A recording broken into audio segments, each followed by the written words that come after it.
The story of the jewel merchant, the ultimate spiritual exchange. Hi everyone, welcome back to today's illustrated breakdown unit. Seriously, today's episode is incredibly special. This unit is proudly presented to you under the title sponsorship of the Buddha Activity Association of Australia, sharing with us the Supreme Dharma. Today, we are going to crack open the Sutra of 100 Karmas to explore an absolute classic, the story of the jewel merchant. Now, let me be clear, this isn't just some standard ancient tale about a merchant striking it rich. This is a breathtaking, mind-shaking journey of total spiritual transformation. Before we officially dive into the story, I want to pitch a soul-searching question to everyone. Just think about it for a second. If you were given the chance to attain ultimate, perfect awakening, what we call supreme bodhi, what would you be willing to trade for it? Would it be money, time, or the single most precious thing you hold dear in this life? Hold on to your answers for now, because that exact question lies at the absolute heart of the incredible exchange we are looking at today. Part E, heading out to sea in supreme generosity. Let us rewind the clock and travel back to the ancient city of Shravasti. Back in the ancient world, heading out to the open sea to hunt for treasure was quite literally a life-or-death gamble. Our merchant leader packed his massive caravans of livestock and cargo and set sail into the vast unknown. Facing the terrifying dangers of the ocean, he prayed with absolute devotion to the gods of the gates, the gods of the roads, the sea deities, and the spirits protecting his vessel, begging for safe passage. And guess what? Fortune smiled upon him. He struck it incredibly lucky, returning home fully laden with an unimaginable bounty of rare and exquisite jewels. What is truly remarkable is that the very moment he set foot on land, he immediately fulfilled his vows, throwing a massive, lavish offering to honor those higher powers. This instantly showed his deep-seated reverence for a higher order. He was a man who walked his talk. But here is where the story gets fascinating. Think about it. What does a normal person do when they strike it rich overnight? They lock that wealth away in a vault. Right, but this merchant didn't. He white-knuckle his fortune. Instead, he turned right around and poured those immense riches into overwhelming charity, donating heavily to spiritual practitioners and vulnerable groups living in poverty. Honestly, to experience that level of staggering success can have your immediate knee-jerk reaction be radical. Absolute generosity that is exceptionally rare. And this profound selflessness laid a perfect foundation for the massive spiritual leap he was about to take. Part R, Miraculous Offerings and the Sovereign Prophecy. It was precisely at this defining moment that the merchant leader finally encountered the great Buddha, who had just arrived in Shravasti alongside his assembly of bhikkhus. The moment the merchant caught sight of the Buddha from afar, beholding that radiant, supreme presence, and indescribable surge of Dharma joy instantly erupted within his heart.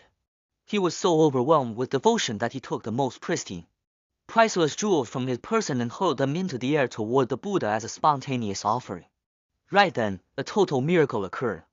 Through the sovereign blessing power of the Buddha, those jewels flying through midair didn't fall back down. Instead, they miraculously suspended themselves, forming a floating canopy right above the Buddha's head. It was a breathtaking sight, a raw externalization of the merchant's pure, unyielding devotion. So, how did this devotion sublimate into something even greater? Following that miracle, the merchant immediately requested to provide food and provisions for the Buddha and the entire Sangha for 3 full months. On the final day of this grand offering, he presented them with exquisite robes.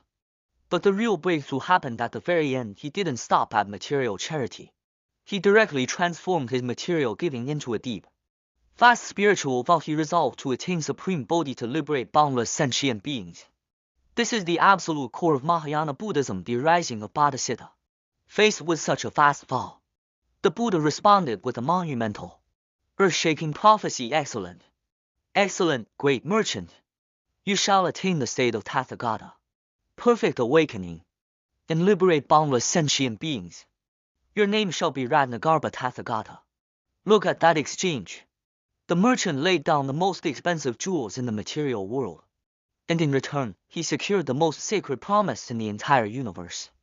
Talk about the ultimate spiritual elevation. Part 3, the ocean and the waves, the underlying mechanism.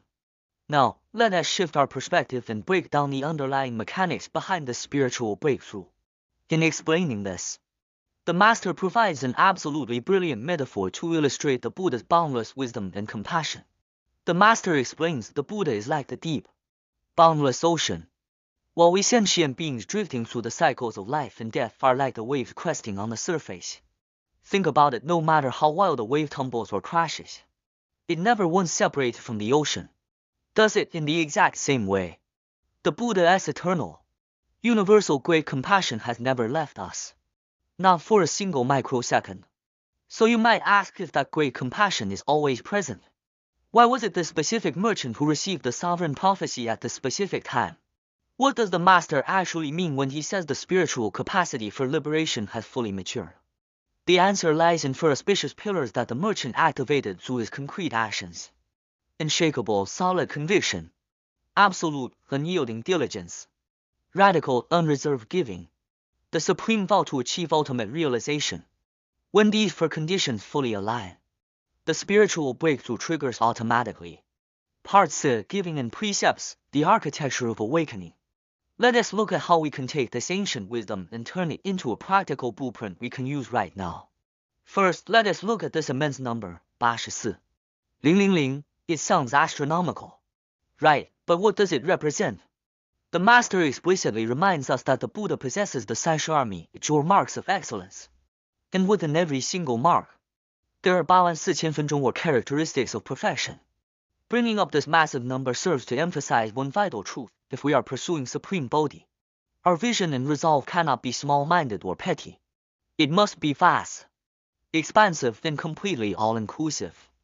To step towards supreme Bodhi, the Master teaches that we must dedicate this lifetime to fulfilling two monumental pillars: giving and keeping precepts. Giving is straightforward. It is the act of unreserved selflessness. It forces us to release our white-knuckle grip on material things, helps us conquer greed, and accumulate spiritual merit. Keeping precepts, on the other hand, is an internal, rigorous self-discipline. It is the practice of checking errors and halting negativity.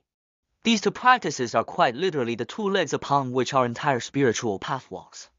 Now, I know the moment some people hear the word precepts or rules, they instantly think, oh great, a bunch of rigid restrictions designed to tie me down. But that completely misses the point. The absolute essence of keeping precepts is to master yourself, to actively conquer your own flaws and weaknesses. As the Master deeply noted, the precepts are there to counter and dismantle your own personal warehouse of bad habits. It is not an external restriction, it is an act of supreme, clear-headed internal self-regulation. Furthermore, the sequence of the spiritual cultivation is a life or death matter. You cannot afford to mix it up. Step E: you must first master the precepts to halt negativity and keep your toxic habits under absolute control. Step R: only when your flaws are disciplined can you safely enter a stable state of meditative concentration.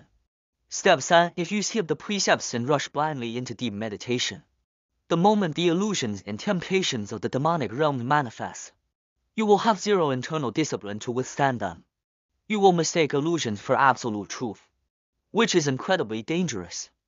Therefore, the precepts are your ultimate armor, protecting you from losing your mind on the path. Conclusion: don't just build the habit. Finally, let us talk about the exact attitude we should hold toward the precious treasure we've uncovered today. When it comes to studying the Dharma, people often fall into two entirely different mindsets.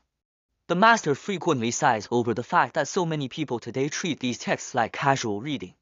They browse through a story or two and casually declare, oh, I get karma, now good things happen to good people. That is incredibly superficial. The proper approach is to build a hard-coded karmic habit. You have to weave these principles deep into the fabric of your daily life until the law of cause and effect becomes your split-second instinctive reaction to everything. Honestly, the Master even remarked that even if the Sutra of 100 Karmas were 10 times longer, our conventional understanding of karma would probably still be in its infancy. There is one golden rule you need to etch into your mind: owning information and actually living it are two entirely different universes. The fact that we are sitting here today, able to read and hear these sacred texts, means we have crossed paths with an incredibly rare spiritual opportunity. If you treat it casually or dismiss it, once that connection snaps, you might never encounter this truth again for the rest of eternity. But on the flip side, if you approach these teachings with absolute, Supreme reverence. Over time, that reverence will naturally generate the internal power required to actually live them. Cherishing the truth is how you keep your line connected to awakening. That brings us to the end of today's illustrated breakdown unit. Before we sign off, I want to leave you with a question to chew on and let marinate. We all know the law of cause and effect now. And we know how critical giving and keeping precepts are, but have you actually turned them into your default daily habit? May we all draw inspiration from the great jewel merchant, turning the truths we learned into unyielding action. Thank you so much for your company. We will see you in the next illustrated unit. Bye bye.